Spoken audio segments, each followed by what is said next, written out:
question that I gave you to try in our last class, which was yesterday, the one of May 2019. The one of May 2019. Of course, I know between yesterday and today, there have been quite a few hours in between there, given the fact that most of us are working during the day. We also have other engagements, families by the side, in this case here to look after. But is there somebody who was able to just attempt that question? May 2019, is there anybody who was just able to attempt?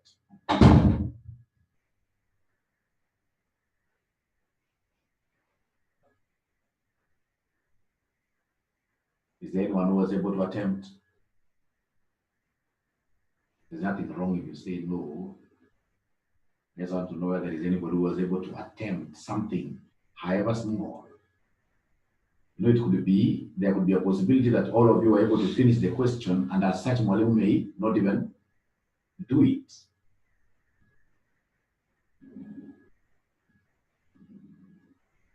Response? Not yet.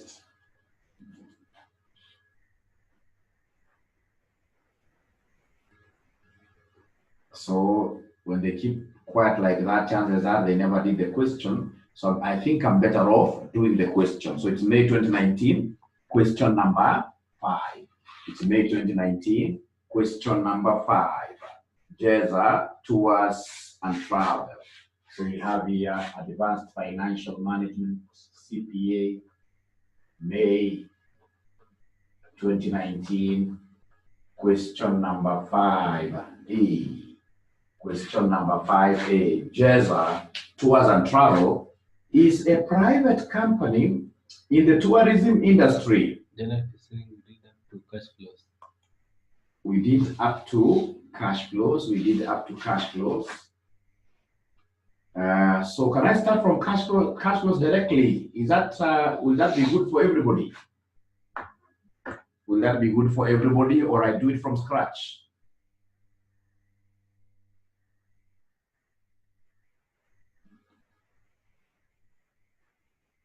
I'm waiting for your response, kindly.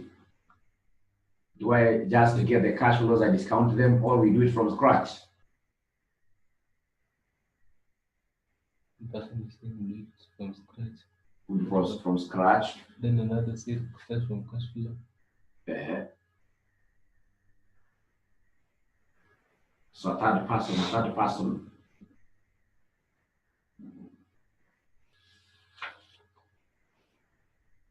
From scratch.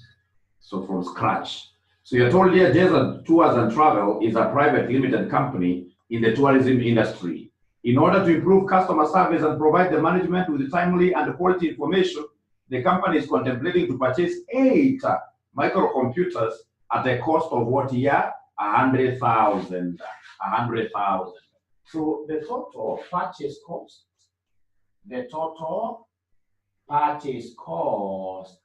of 8 machines, of 8 computers, each for 100,000. This gives us 800,000. That is the total purchase cost. Installation cost for all the computers will amount to 80,000. Installation cost for all the computers. Ladies and gentlemen, we have here installation cost. Installation cost is 80,000. So of course, installation cost must always be capitalized. Installation cost must always be put into the initial outlay. So we have here the total outlay. The total outlay is 880,000. The total initial outlay is 880,000. So you're told the installation cost for all the computers will amount to 80,000. It is estimated that once installed, the computers will increase the company's earnings before depreciation and tax from 12 million to 12.5 million annually. Therefore, the benefit here, once we bring on board these computers, ladies and gentlemen, our profit here will increase from 12.5 million, or rather from 12 million to 12.5 million. So the benefit of bringing these machines on board will be 0.5 million. 0.5 million, that is the benefit. this benefit, they've told us will increase the company's earnings before depreciation and tax. So this is the increase before depreciation and what you have increase in profits before depreciation and the tax. So you're told the computers are expected to last for 10 years, after which they'll be obsolete with no resale value, with zero resale value, with zero resale value, with zero resale value. We are told the operations manager proposes that the computers will be used for 15 years with no resale value. We have someone else, in this case here, we're saying no, 10 years are too few. According to the operations manager, ladies and gentlemen, the computers here will have a useful life of 15 years. The marketing manager, on the other hand, argues that the company needs the computers for only 5 years, after which they can be disposed of at shillings 50,000 each. So we have some marketing manager saying that no, we can only make use of these computers for 5 years. And still, because 5 years are too few, we shall be having some resale value of 50,000 each. The probability distribution of the useful life of the computers is given as follows. So you can see the probability, we have the useful life of computers in years. The company is in the 30% tax bracket. So we have been given tax. Whenever we are given tax, depreciation becomes relevant. Whenever we're given tax, we must compute depreciation. We are told the company's cost of capital is 24% and it uses straight line method depreciation. They want us to give them the expected net present value of the project.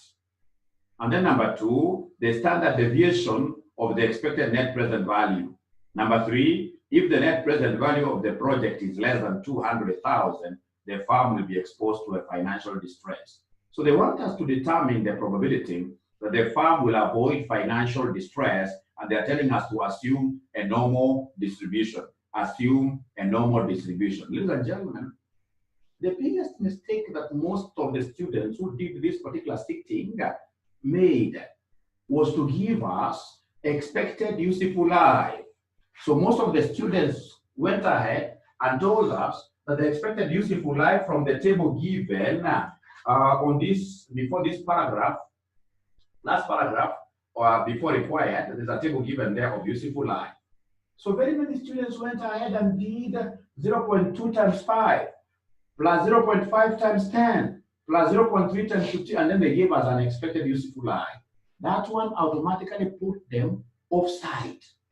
Offside, why? Because they got some useful life, and the useful life that they got, for instance, ladies and gentlemen, does not, or rather will not, for example, lead us to, like the one that we have here for 5 years, which has got some scrap value.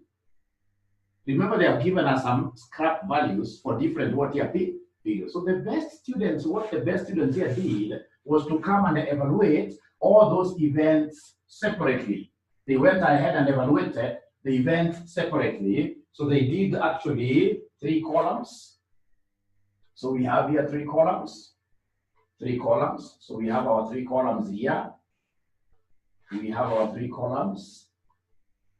So they had a column here for 15, or rather for 5 years, 10 years, 15 years, 15 years, 15 years, 15 years. So, ladies and gentlemen, because they have given us,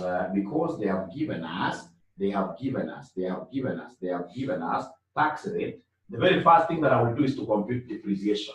And for me to be able to compute depreciation, I need the purchase cost, including in this case here, this installation. Purchase cost including installation, regardless of the useful life, this will be 880, and I hope you guys are able to see where the 880 is coming from. 880. The purchase cost for all the computers we computed was 800,000, and then to install this, we needed 80,000. So from there, come and give me the scrap value. Scrap values, if we will sell this machine these machines, at the end of year 5, you can see, ladies and gentlemen, they've given us scrap value. There is this particular note talking about marketing manager, on the other hand, argues that the company needs computers for only 5 years, after which they can be disposed of at 50,000 each. At 50,000 each. Remember, the computers in total were 8. So then 8 times 50, this gives us 400. Remember, this table of mine is in shillings, thousands. How about if we were to sell these machines after 10 years? If we sell the machines after 10 years, we're told there won't be any scrap value. The same applies, ladies and gentlemen, to 15 years. Now, given this, I should be able, the 3 factors, I should be able to give you the depreciation per annum. They have told us that we are depreciating our assets on a straight line basis. We are depreciating our assets on a straight line basis, on a straight line basis, on a straight line basis. And if that is the case, ladies and gentlemen, then straight line basis, we normally take initial cost minus scrap value divided by number of years, which are 5 years. Here I will talk of 880 minus 0 divided by 10 years. Here we'll talk of 880 minus 0 divided by 15 years. So, ladies and gentlemen, kindly give me these figures of depreciation. And again, I'm repeating, why am I computing depreciation? I am computing depreciation, ladies and gentlemen, simply because we have been given the rate of tax. So we have here 880 minus 400 equals, divided by 5 years. The first one gives me a full 96. The second one will be 88. The third one will be 880 divided by 15, which gives me 58.67. Could you kindly confirm that all these figures are correct? Kindly confirm those figures are correct. If they are correct, ladies and gentlemen, please come and double underline them. Come and double underline them, because now what I need is a cash flow statement. Remember, a cash flow statement for us, how does it look like? We have sales, we have costs. However, in this question, this examiner gave us the benefit of these computers. He gave us the benefit of these computers. He told us that once we bring on board all these computers, we have in this case here the increase in profit before depreciation and what year? Tax, which was coming to 500,000. You remember this? This was 12.5 million minus 12 million, which gave us 0.5 million, which is the same as 500,000. So in this case here, we have 500. We have 500 here. We have 500 there. 500,000 every year. 500,000, 500,000, 500,000, 500,000. Now, ladies and gentlemen, having gotten that, what I will do straight away, I will come and less my depreciation. I know there is that shortcut there, but I don't like it. I don't like it. I'll be telling you later on why. Just come and do it the traditional way. So come and less here, depreciation. Depreciation, we have the figures. We have 96 here. We have 88 there. We have 58.67 there. So come and deduct these ones for you to be able to give us what we call profit before taxation. So profit before taxation, what do we have here? We have 500 minus 96, which gives us 404. 404. We have 500 minus 88, which gives us 412, which gives us 412. 500 minus 58.67, which gives us 441. 441.33. Once I get these profits before tax, what will we do? We'll come and share this with our taxman. So come and share this with our taxman. So let's start. The taxation figure given there is 30%. The taxation figure given, ladies and gentlemen, is 30%. The taxation given there is 30%. So 30%, 30%, 30% of this. So we have here 441.33 times 0.3 because I already have this figure. So this one will be 132.40. So we have 404 times 0.3, which gives us 121.2. Then we have 412 times 0.3, which gives us 123.6. So it's a track like that. Ladies and gentlemen, the moment I do it that way, whatever I will get will be called profit after what here? Profit after taxation. So then profit after taxation, this will be 404 minus 121.2, which gives us 282.8. We have 412 minus 123.6, which gives us 288, which gives us 288.4. And then we have 441.33 minus 132.4, which gives us 308.93. Ladies and gentlemen, remember in that particular Zoom platform of yours, you have an emoji like this one. So if these figures are correct, you simply tell us yes, they are correct. If they're not correct, there's another one which says like this. Yes. For us to continue, ladies and gentlemen, please give us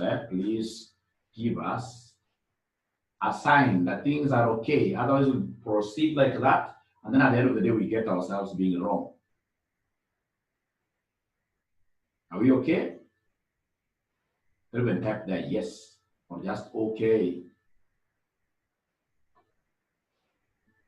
Today you guys are not like the way you were yesterday. Yesterday you are really making contributions.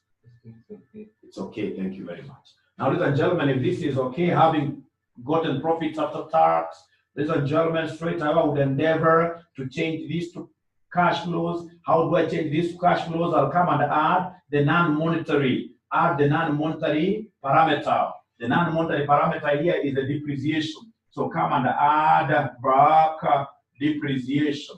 Add back depreciation, and our depreciations are here. We have 96, we have 88, we have 58.67. Kindly come and give us these figures, and whatever we shall get here will be called cash flow. Whatever we shall get here will be called operational cash flow. So we are adding back. So I'm armed here with my calculator. I will talk of 282.8 plus 96 equals. This gives me 378.8. And then we have 288.4 plus 88, which gives me 376.4. We have 308.93 plus 58.67 equals, which gives me 367.6. Having gotten these cash flows, the next thing I will do is to come and discount them. And if my administrator here is able to see my figures down here, I'll continue. I'll come and give you, for purpose of discounting, I'll give you the PVFA, present value interest factor of an annuity. So whatever we have here is an annual figure. It's an annual figure because profits are annual parameters. Even the depreciation, you got depreciation per annum. So whatever you have here is an annuity figure. So like now this one, what I'll do, I'll come and read from my table the PVFA. How many years? 5 years. What cost of capital? The examiner must have given us the cost of capital directly. The cost of capital given here, ladies and gentlemen, they gave us 24%. They gave us 24%. So here I will be reading PVFA 5 years, 24%. This will be PVFA 10 years, 24%. This will be PVFA 15 years, 24% like that. So could you kindly give us these figures? Kindly give us these figures. Do we have 24% on our annuity tables there? Do we have 24% on our annuity tables? Do we have 24% on our annuity tables?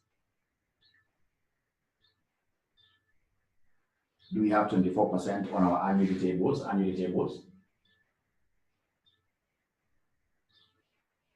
Do we have it or we don't have it?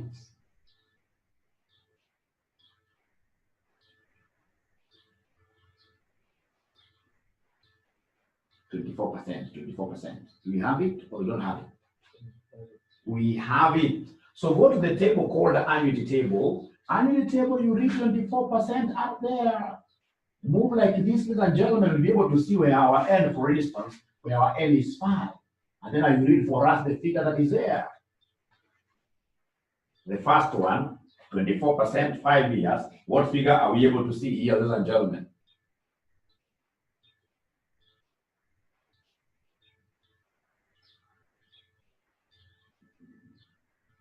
What figure are we able to see here, ladies and gentlemen? 2.7454. 2.75. 7454. Thank you very much. How about PV FAR? Still 24% up there, but down now 10 years.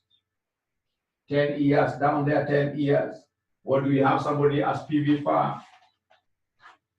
3.66. 3.6. 6. 1. 9. Thank you very much. Lastly, we have 24%, 15 years. 24%, 15 years. 24%, 15 years. 24%, 15 years. What do we have there, somebody?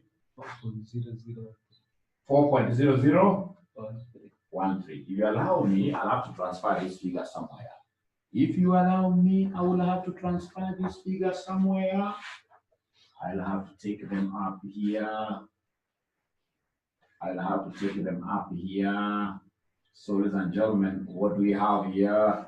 We have our cash flows. We have our cash flows. We have our cash flows here. Our cash flows, ladies and gentlemen, our cash flows, we have here 378.8. Year 10, we have 376.4. 376.4. And then we have here 367.6. So you guys have been able to give me the PV first. You've been able to give me the PV first, present value, interest factor of an annuity. So the first one you've given me is 2.7454. So in this case here we have 3.6619, and then we have, ladies and gentlemen, 4.0013. 4.0013. 4.0013. So could you kindly give me the present value of operational? Present value of operational cash flow. Of operational cash flows. Remember, these are cash flows that are associated with what here? Our profits, their operations. Operational cash flows. So present value of operational cash flows, what are we going to do? We shall come and take these multipliers. We multiply them. So we multiply them in terms of 2 decimal places. In terms of 2 decimal places, ladies and gentlemen, what do we have here? In terms of 2 decimal places, what do we have, somebody? This by this. 1039. 1039.96. 0.96. Thank you, and thank you very much. How about this one here, somebody? This times this. Give us a figure.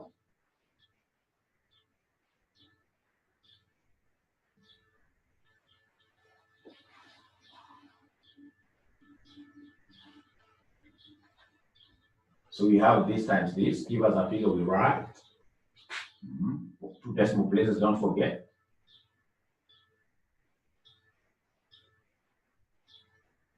$1378.34. How about 15 years? When we multiply the 2, 15 years, what are we going to get at the end of the day here, ladies and gentlemen?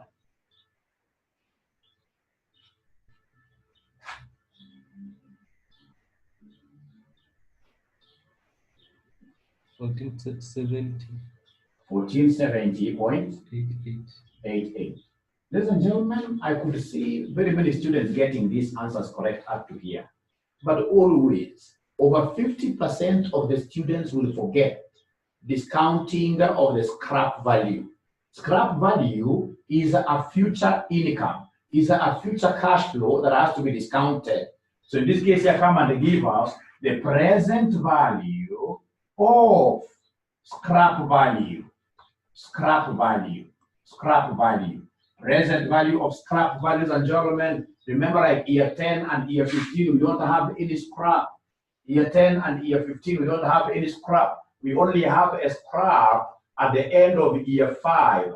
At the end of year 5, the scrap, if I remember very well, the scrap was 400 at the end of year 5. At the end of year 5, there's a marketing manager. On the other hand, we are told, argues that the company needs the computers for only 5 years, after which they can be disposed at 50,000 each. And remember, how many were they? 8. 8. So 50 times 8 is 400. But now remember that this income will come to this organization at the end of the 5th year. End of 10th year and end of 15th year, regarding resale values, we were told, ladies and gentlemen, that there were no any scrap amounts expected. So come here, present value of scrap, present value of scrap, take the 400 here, you multiply these with the PV of 5, 24%, because you are getting this money at the end of the 5th year. So now this time around, if you are keen enough, I'm not adding A here. It's not a PV thing. It's a present value interest factor of a lump sum amount. Of a lump sum amount, yes. We say 38, 17 year, PV is 3.6819, and therefore present value is 1385.87. For how many years? For 10 years. Yeah, 10 years. For 10 years, there is somebody who is saying that this figure is not correct. For 10 years, there is somebody saying that that figure is not correct. For 10 years, there is somebody saying, thank you very much for that.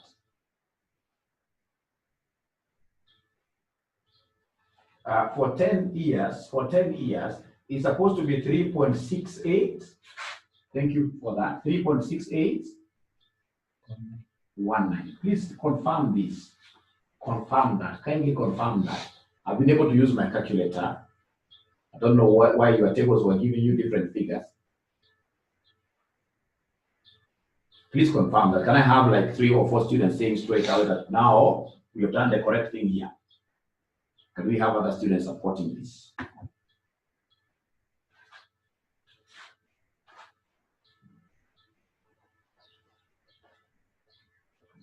So I say correct. Correct. Thank you very much. So now take this at 376.4 times this 3.68. So we have here 376.4 times 3.6819, giving us 1385.87. Thank you, and thank you very much. How about the other figures? How about the other figures? How about the other figures? How about the other figures? How about the other figures? Presumably they are correct. Yeah, okay. They are okay, thank you very much. Now come here, ladies and gentlemen. This scrap value arising from the 8 computers will be coming to us at the end of the 5th year. At the end of the 5th year. So please go to those tables of ours, 24%, 5 years. What are we able to get here? Somebody 400 times PV, 5, 24%. What do we have? Somebody there?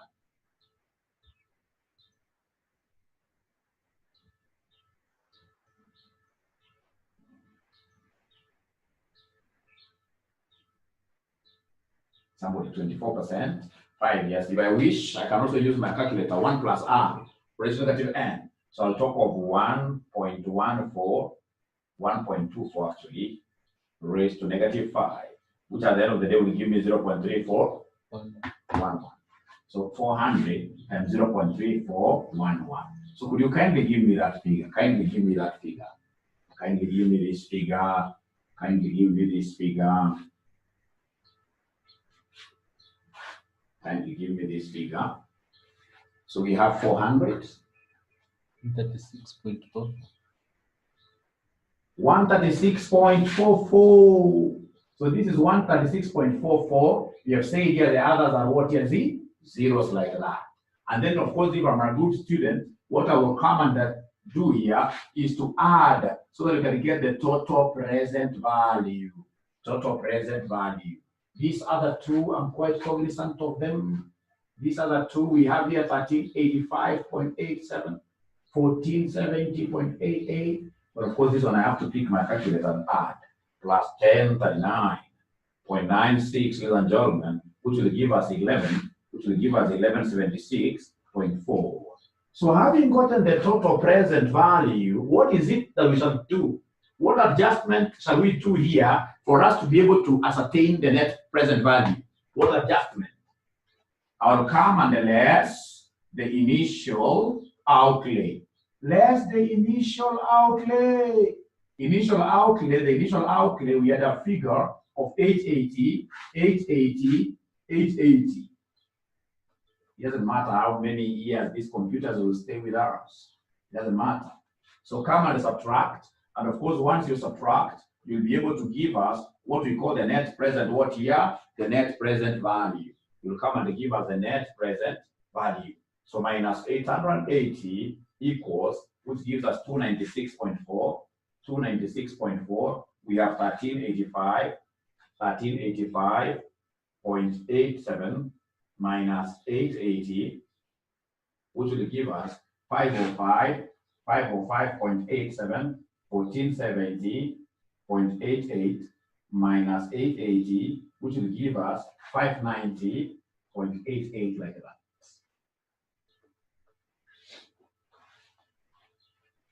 So those are the net present values, ladies and gentlemen, that we happen to be having there,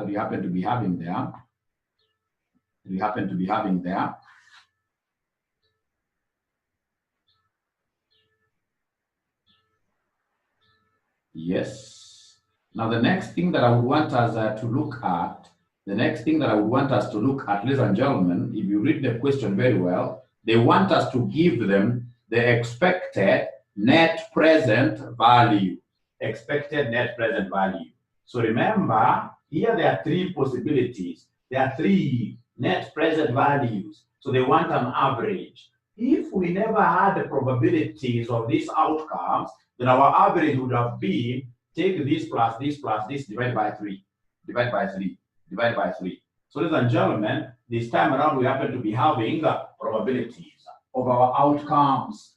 Probabilities of our outcomes. So what I need to do is to come and do a schedule here, to come and schedule my parameters. We have NPV 296.4, 505.87, 590.88, and then fortunately we have our probabilities which are associated with our durations. There is a table there just before required where they have given us probabilities. Like the probability for 5 years, useful life, is 0.2. The next probability, ladies and gentlemen, is 0.5. The next probability, ladies and gentlemen, is 0.3. Of course, it's good to do a simple test and ensure that the total probability adds up to 1. Now, having gotten this, I know that this is my x, this is my probability. I just need to come and create a column of xp there.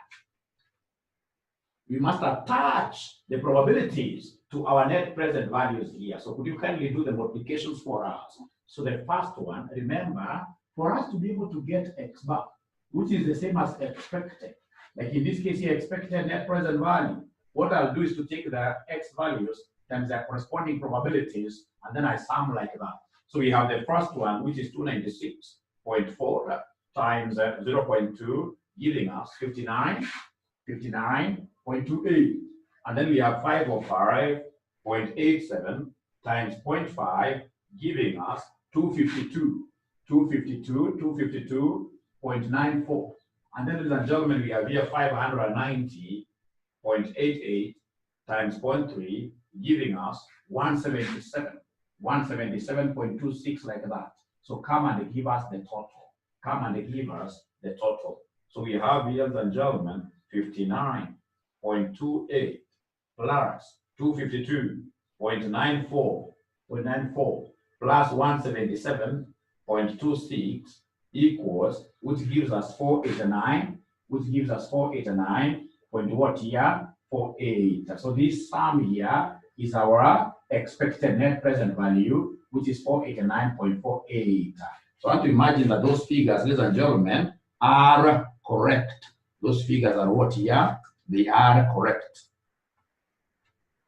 Because of rounding off error, somebody could get 4649. The same, the same, the same, the same, the same, the same. So there we are. Number one is over. It can't be over, ladies and gentlemen, until you finish talking to us about the viability of this particular project on the basis of the expected net present value. So for me, I'll straight away mention their conclusion that the project is viable. Why is it viable? Because we have a positive expected net present value. We have a positive expected net present value. So that is it. So now we can go to Roman 2. Roman 2, they want us to give them the standard deviation of NPV. They want us to give them the standard deviation of net present value. So they want us to give them the standard deviation symbol is like this. At times I get students of mine writing standard deviation like this is very unprofessional. This is a mitochondrial. This is not our standard deviation. You simply write at a good zero and then you pull that particular tail and then you pull that particular tail. Now, ladies and gentlemen, with whatever that we have here, our standard deviation formula, is there anybody who can guess for us how the standard deviation formula will look like? How our standard deviation formula will look like? Somebody give us the formula of standard deviation. Give us the formula of standard deviation. Give us the formula of standard deviation. Is there somebody who has been able to write something there? Standard deviation, ladies and gentlemen, normally because of deviation, we talk of x minus x bar. X minus x bar. Division means subtraction of the data values from the mean. And then, ladies and gentlemen, this, because of the standardization, they want us to talk of standard deviation. Remember, as per definition, the deviations must be squared times their corresponding probabilities. And then at the end of the day, ladies and gentlemen, we do what here? We sum. At the end of the day, we sum. Because there are many of them. It cannot be called a standard deviation until you come and put a square root. If you can remember very well from our high school days, we used to say that standard deviation is a root mean square. A root mean square. Meaning that first of all, you get our normal deviations, you square them, you average, means averaging. If probabilities are not there, we would have divided by n minus 1, if you recall, for averaging purposes. And then now we have the root, the square root, the square root. Now, ladies and gentlemen, I know most of us, because of the portfolio theory, we normally talk over expected or rather returns minus blah, blah, blah. Those are returns of what year? Our returns in terms of what year? Portfolio. Here, this is the proper formula to use. So remember, what they want us to give them is the standard deviation of net present value. So come and create a column here of our x minus x bar. We square times probability. We square times probability. I would want to give you 1 minute, ladies and gentlemen, 1 minute, ladies and gentlemen, for you to do what here? For you to complete this particular column for me. Just 1 minute. Ladies and gentlemen, we have our x values here. So the x value, the first one I'll pick here is 296.4. We have here 505.87. We have 590.88. We say minus, x bar. X bar, we have our x bar. Our x bar is this 489. 489.48. 489.48. 489.48. I know some students will start subtracting these figures. No. Remember our x bar. From the definition, bar means uniform, average. So the x bar is not in advance and will be assumed to be constant regardless of the outcome. So ladies and gentlemen, here we are. Come and square for us. Square there for us. square all this for us, multiply this with their corresponding probabilities. I hope my man here will be able to see my figures. The probabilities here are 0.2, 0.2, we have 0.5, we have here 0.3. So straight away, ladies and gentlemen, come and give us those values for those particular outcomes. There are three of them. If my space would have allowed me, I would have fixed those figures there. But because the space can't allow me, I'll just come and have the two x's there. Then my figures are here, three of them. So I'll talk of on open brackets 296.4 minus 489.48. You say equals, you say squared times 0.2, which gives me 55.98. The second one will be 505.87 minus 489.48 equals squared times 0.5. I'm able to get a figure of 1343.16. The last one, open brackets for the last one, this will be 590.88 minus 489.48 close squared equals times 0.3. I'm able to get quite a huge figure. Don't know whether it's correct. 3084.59. That will be the last one. Open brackets, we have 590.88 minus 498.48, close brackets there, squared, equals times 0.3. What figure are they able to get? I don't have a very good calculator. What figure are they able to get in the last one? 25? The last one. What figure are they able to get?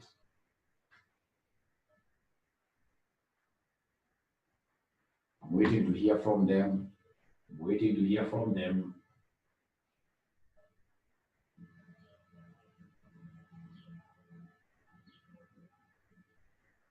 So it's correct. The figure is correct, eh? So then the first one, my calculator, I don't know. The second one, I mean, we have brackets 590.88 minus 489.48 squared times 0.3. Yes, it's correct. So please come and give us the total. And this will be called here total variation or total variance. Total variation or total variance. Total variation or total variance. So could you kindly give us an answer there? Please add for us. When you add for us, what shall we get at the end of the day? The second one is 134.32. Oh, the second one is 134.32 from one or two students. From 3. From 3, yeah? So we have here 505.87 minus 489.48 squared equals times 0.5. 134.32 is correct. 134.32 is correct. 134.32. So I don't want to use my calculator again. Now come and give us the total variance. Please add the 3. Add the 3, give me the total variance. Add the 3, give me the total variance. What is the total variance?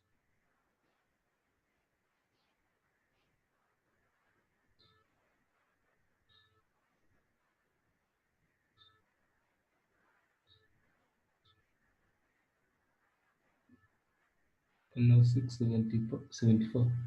106. 74.89. 89.89. Now, having gotten the total variance, come and give us the standard deviation. The standard deviation, of course, will be equal to the square root of this variance. Square root of the variance, which will be the square root of 10,674.89. Please give us an answer. So standard deviation will be the square root of these, which will end up giving us what parameter, ladies and gentlemen?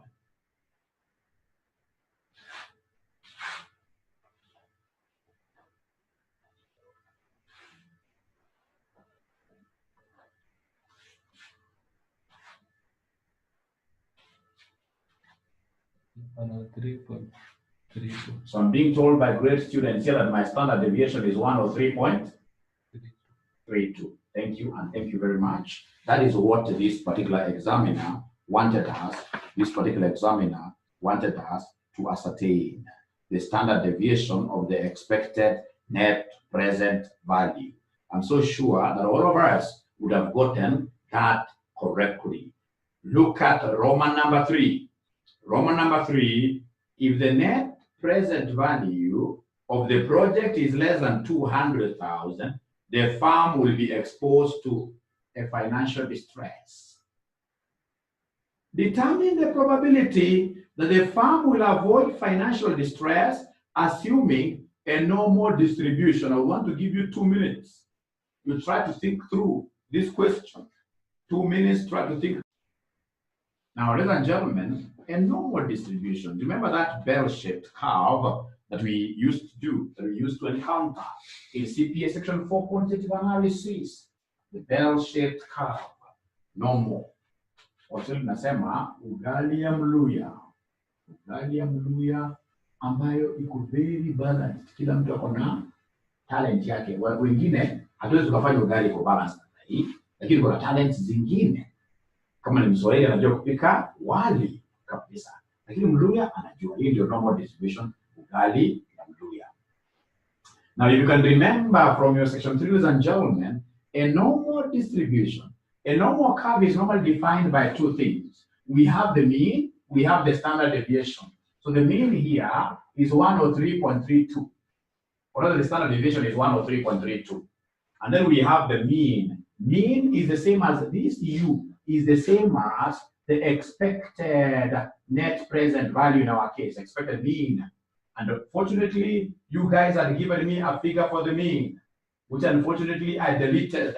But I'm so sure you guys are great. You can still remind me. You can remind me. What is the expected NPV? Expected NPV. What is the expected NPV? Somebody, 489 point something. 489 point something. Somebody talk to me. 489 point something.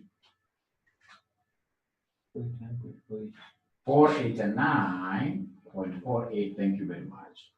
489.48. Remember, all my figures here are in terms of thousands. So when you read the question, if the net present value of the project is less than 200, if the net present value of the project is less than 200,000, the firm will be exposed to a financial distress. So first of all, come on this axis of NPVs, come and mark where 200 is. My 200 is less than this. So my 200 is somewhere here, 200. So they're telling us, ladies and gentlemen, that if the net present value of the project is less than 200, I'm omitting the 3 zeros to be consistent with the one that we have here where we have chopped the 3 zeros, the firm will be exposed to a financial distress. Determine the probability that the firm will avoid financial distress. Remember, if it's a normal curve question, we must shade off some area. So either we shade off the area on the right or the area on the left. Which one, according to our understanding, do we think, ladies and gentlemen, should be shaded? Which area should we shade? The area on the right or the area on the left? The area on the right or the area on the left?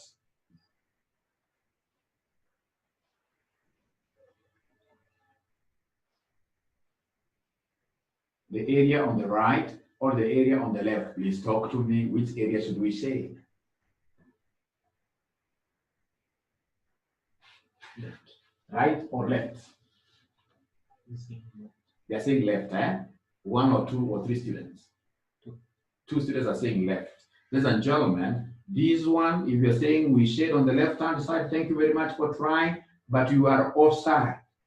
Because if our LPV is less than 200, ladies and gentlemen, we shall fall into financial problems. We shall fall into financial distress. But we want, in this case here, the area that will avoid us getting into problems. So in this case, ladies and gentlemen, if the net present value of the project is less than 200, if it is less than 200, fine, then the firm will be exposed to a financial distress. They want us to avoid that distress.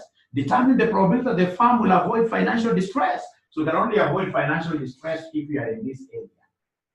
If we are in this area, and having discovered that, ladies and gentlemen, I know that the next thing will be for us to ascertain what we call the standardized, the Z-score. We get the Z-score. And the formula for our Z-score will be X minus U divided by standard deviation. X, ladies and gentlemen, X here on this axis will be any other figure apart from the mean. So X here is 200. So 200 minus the mean. 489.48. We divide this by the standard deviation, which is 103.32.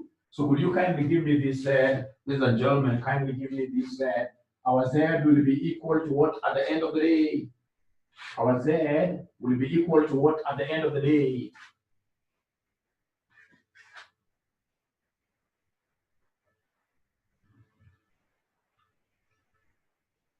So please make sure you are doing your numerator computation first. 200 minus 49.48 equals. Whatever you get is what you divide that by 103.32, which will give us what figure? Somebody there?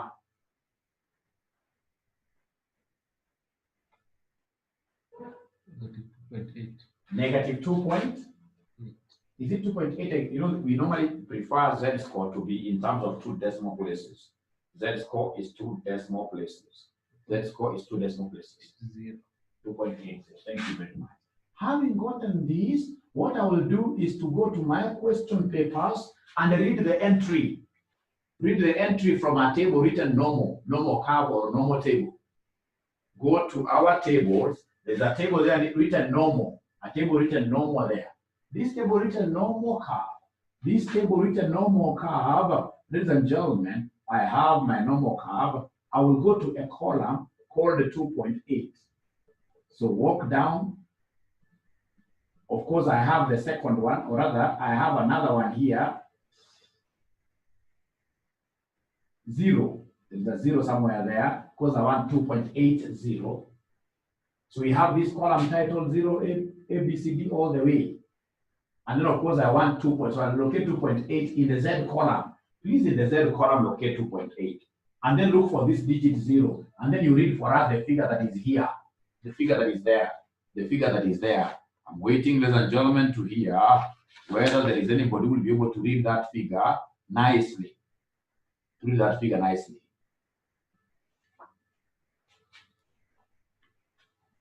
It's called an entry figure. Entry figure.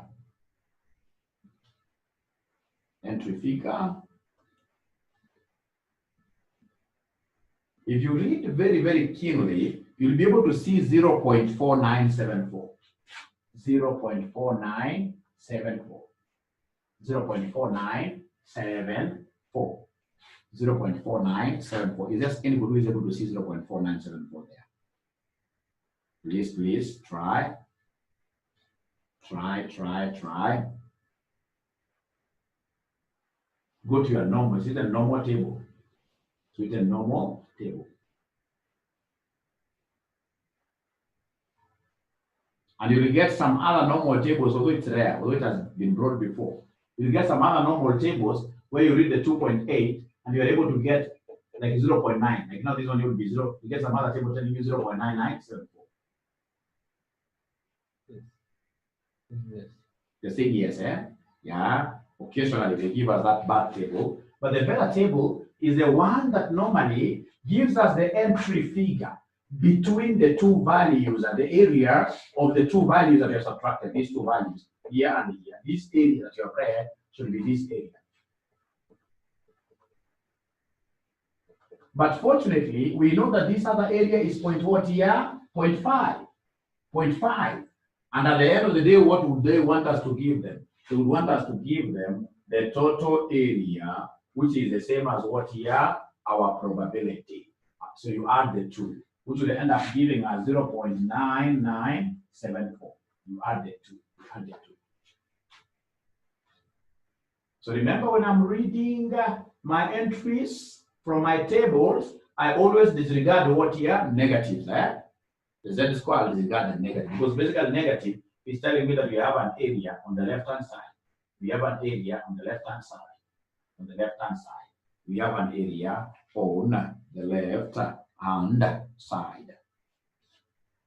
By the time they wrote as that bad table, although it's not bad as such, because for that table, which goes all the way to more than 0.5, as for figures which are more than 0.5, that table, whatever you read, is your correct value. Whatever you read is your correct value, Don't make any adjustment. So could you kindly, ladies and gentlemen, at least for once, ask me a question. Ask Mwalimu a question. So this total area is the probability of not being financially distressed. Ask me a question. Ask Mwalimu a question. Please, how to get 0.4974? We have got the most common table, remember. If you have got your past papers there, try to look for another table. You realize that we have this table, ladies and gentlemen. When you go to the Z score, 2.8. So of course we have here the second digit here. When you read that there straight away, you'll be able to get some most popular tables here. You'll be able to get what we call 0.4974. A table where they have shaded like this. When they shade like this, from the mean to the random variable like that, they'll give you figures which cannot even hit 5. So if you have this table, you simply get out that table, go to where you are seeing Z is 2.8, like that, you'll be able to see this. I know the kind of table you have is a table where they have shaded everything for us. Meaning that they have included the 0.5 element. So this is a good question, which I can only answer if you have got that other table that you normally use too.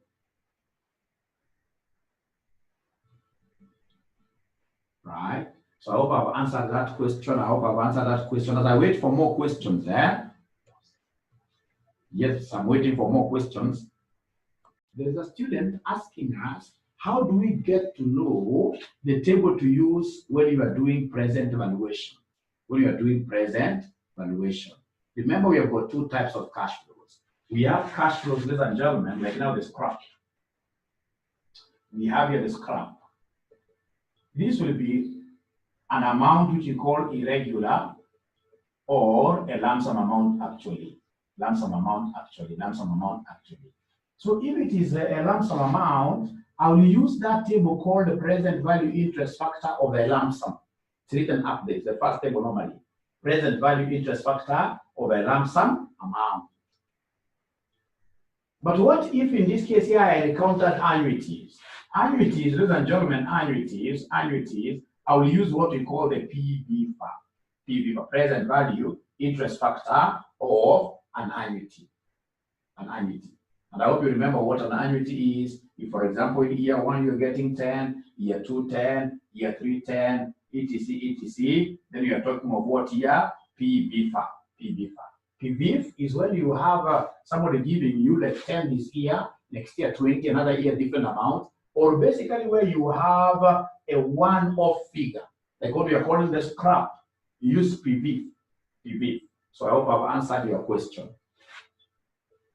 And that means that you must have lost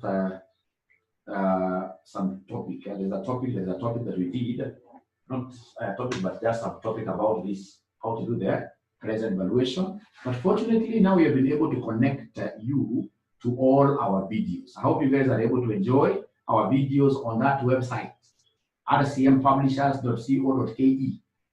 rcmpublishers.co.ke. Is there somebody who has been able to get access to those videos?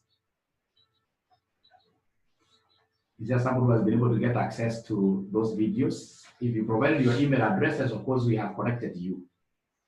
You just check your email. We sent the login credentials there. We want to see from the comment section whether there is anybody who has been able to access those videos.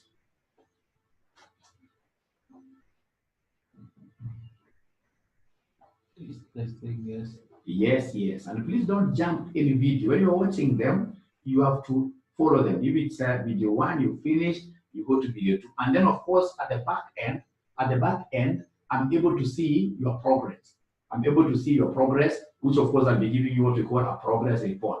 At the end of the month, you'll be getting a progress report. I'll be able to tell you that you are doing these things very fast, or you are very, very slow. Those students will not ever get time to watch. But just create, even if it's a lunch hour, simply watch a whole video as you take your notes. Remember, that's a normal class. That's a normal class. That is quite wanafunzi wa Summit. Wanafunzi wa Summit, the arrangement I have with Summit is for the live classes. It's for the live classes. I'm sorry, that is for the live classes. Normally this one for videos is quite costly because of what here? Systems administrator.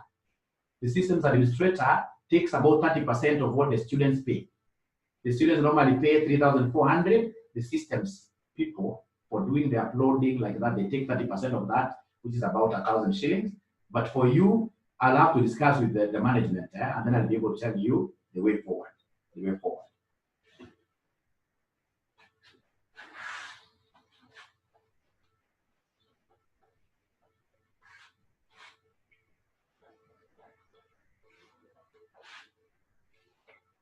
Okay, so ladies and gentlemen, because I can see I'm not well within the time, I can't start any question. How many minutes do I have to 7:30? 14 minutes. What we can do is simply do few illustrations here and there, like if for example here you have like, even visit what this student wanted. If, for example, somebody, we have here ABC, just an illustration. ABC Limited expects to receive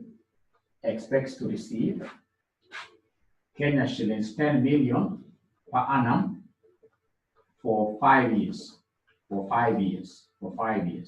then they have given us the cost of capital. The cost of capital is 10%. We are required to determine the total present value of ABC Limited. Total present value of ABC Limited. Total present value of ABC Limited. Total present value of ABC Limited. I'm giving you exactly 3 minutes. 3 minutes. Please give me the total present value of ABC Limited. Okay, so ladies and gentlemen, here we are. The first thing that we have to recognize is that we are talking of what, ladies and gentlemen? We are talking of an amount that is regular. And if this amount is regular, every year we're getting 10 million like that, then it's an annuity. And if it's an annuity, then for discounting purposes, I will need to calculate what we call PVFA. PVFA is present value, interest factor of an annuity. Present value, interest factor of an annuity.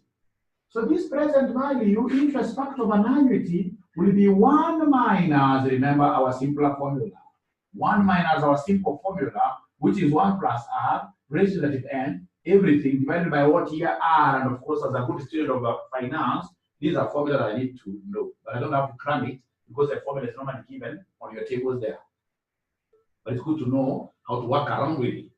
So R is the cost of capital. So then what we have here is 1 minus 1.1. Because our cost of capital is 10%, 10% is the same as 0.1. So it will be 1 plus 0.1. So 1 plus 0.1, this will be 1.1 raised to negative n, where n in this case here will be 5. N is 5. This one here divided by our R. Where our R, ladies and gentlemen, our R, the cost of capital is what here, somebody, is 0.1. Where the cost of capital is 0.1. So then what we have here, somebody, get your calculator, say 1 minus 1.1 raised to minus 5. 1 minus 1.1 raised to minus 5. Whatever we get, we divide by 0.1. Whatever we get, we divide by 0.1. Whatever we get, we divide by 0.1.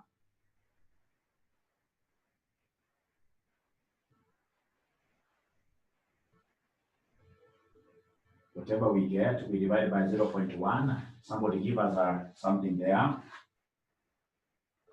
So 1 minus 1.1 raised to that, divided by 0.1. Waiting for an answer. Somebody, what do we have there? Somebody.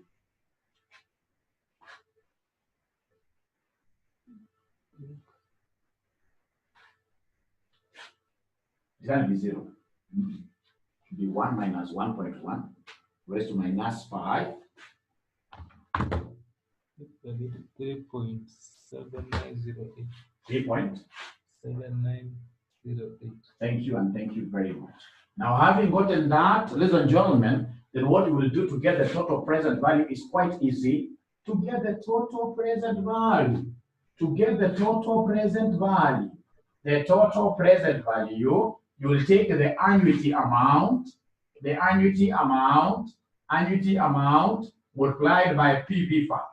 You will take the annuity amount multiplied by PV factor. So the annuity amount, what do we have here? The annuity amount receivable is 10 million per annum, multiplied by our PV factor, which is 3.7908. Then this will end up giving us a present value of 37.908, like that. That's quite important. That is quite important. That is quite important. That is quite important. This is quite important for you to understand. How about this one? We have XYZ limited. XYZ limited expects to receive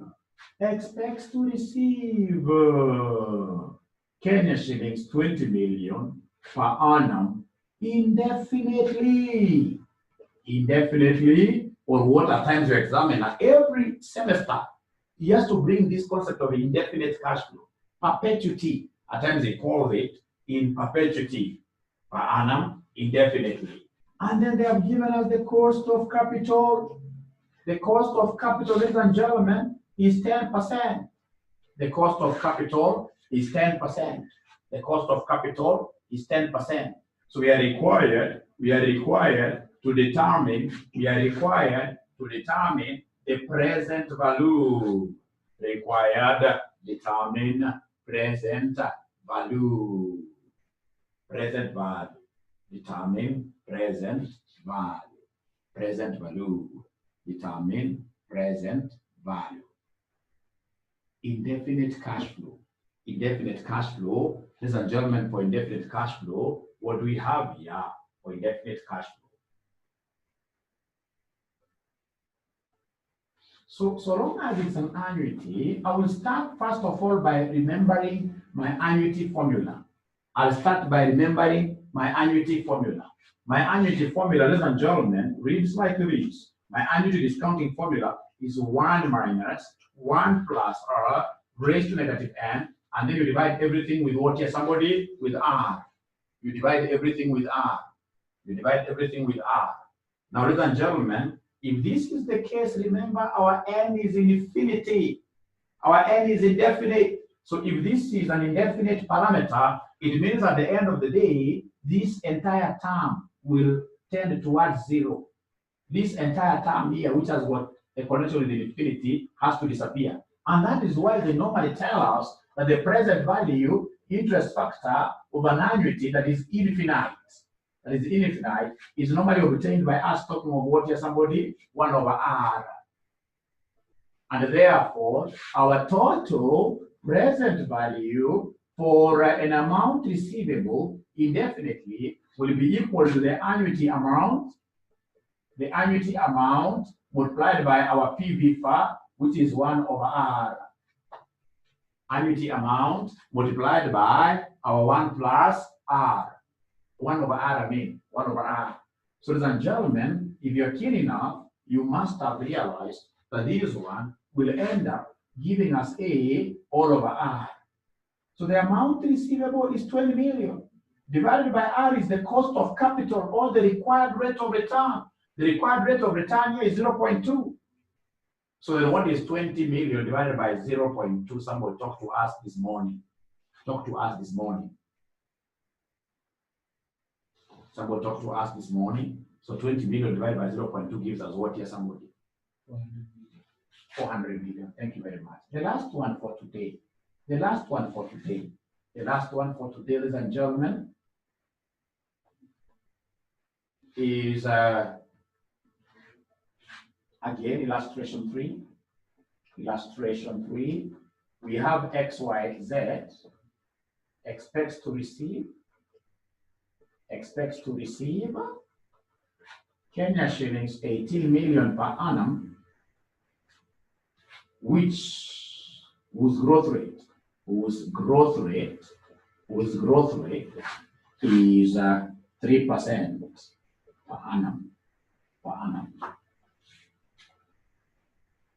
Yeah, the cost of capital is 21%. So we are required, ladies and gentlemen, to determine the total present value. We are required here to determine the total present value. Determine the total present value. Determine the total present value. Determine the total present value. Determine the total present value. Determine the total present value. Determine the total present value. So, ladies and gentlemen, how will I be able to get my total present value? Quite easy. You realize that in this question, they have not given us the period. N is infinity. And if it's infinity, ladies and gentlemen, what I will do is to come and give them total present value when N is not given. Infinity is amount over R. Amount over R. But now this time around, there is a foreigner. We have a growth rate. Whenever there is a growth rate, the amount has to be grown. And then at the end of the day, this growth rate, we have to adjust the denominator with it by subtracting that. So the total present value equals amount into 1 plus the growth rate all over R minus the growth rate. So the amount we expect to get here is 18 million into 1 plus the growth rate, which is 0.03. All over the required rate of return is the cost of capital. The capital providers will need something in return. All over, in this case here, our R, which is 0.21, minus the growth rate again, which is 0.03, minus the growth rate, which is 0.03. So we have here 18 times 1.03, 18 times 1.03, whatever we get, we have our denominator. You have to subtract. And then now you give us the question. You give us the answer. As we disappear, want to disappear now. And I would like to take this opportunity to thank all those students who decided that Mwalimu, we need an early morning class. You actually gave me a job because most of the times I was just sleeping in the morning. You gave me a job. And now because you've given me a job, which I would want to be doing every morning, I would want us to roll over all the classes of section 5 in early morning. But provided you guys look for numbers for us, I would want great big numbers. Big numbers, say 50. That's how now you give me a meaningful job. You give Mwalimu a job. Finally, you've given me the job. You see the jobs which are not meaningful. Like if you give me a job where if I don't have a vehicle, I can't even afford a matter to have to walk all the way along Thika Road to industrial area. That's not a very good job. Give me a meaningful job by giving me many students. So top of 18 times, have they given us an answer? The last answer was 103 million. 103 million. Somebody is giving me a figure of 103 million. Ladies and gentlemen, remember this perpetuity thing. This perpetuity thing is the one that gave birth. This is the one that gave birth. This is the one that gave birth to valuation. It gave birth here. It gave birth to valuation concepts. All valuation concepts are pegged on this. Like how do we value ordinary shares? To value ordinary shares, ladies and gentlemen, normally talk of PO. Provincial officer equals district officer into 1 plus growth rate all over Kenya minus government. PO. PO is the current market price per share. DO is like my amount here.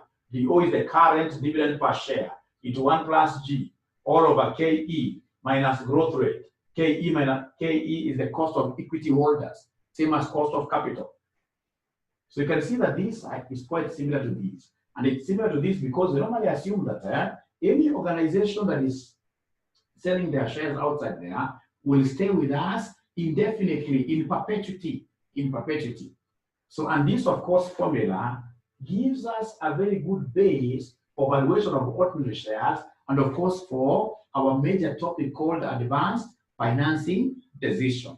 And that is why we guys need to be good in topic number 1 for us to be able to score moving forward, because there is a whole chapter called what you evaluate, valuation of companies, valuation of businesses. So, ladies and gentlemen, that is it. For the students in this case who are asking how they can access these videos as I consult, perhaps you could get, you could try reaching out to me. We get to see how we can help each other, because also these live classes alone will not really be able to ensure that we shall finish syllabuses before 21st of September. So all students who want these videos can try reaching out to me through WhatsApp or even calling as I try to work it out. Yes. 20 million, lower 0.2. How did you get 400 million? 20 million divided by 0. I got this answer from you because I don't have a calculator. I got the answer from you. Just use your calculator. It can be 400. Use your calculator. 20 divided by 0.2. Use your calculators. It's supposed to be 100 million. It's supposed to be 100 million. It's supposed to be 100 million. Now I wish you corrected at that time because this video is going to circulate. But it's also part of the game. It's part of the game. Otherwise, thank you very much. Kindly have a lovely day. We shall be meeting next week for the early morning classes. For the students who are coming for the other programs, please ensure that you also attend those other programs. Thank you very much. Any other general question? Thank you. Good day. And I hope you have enjoyed the lesson.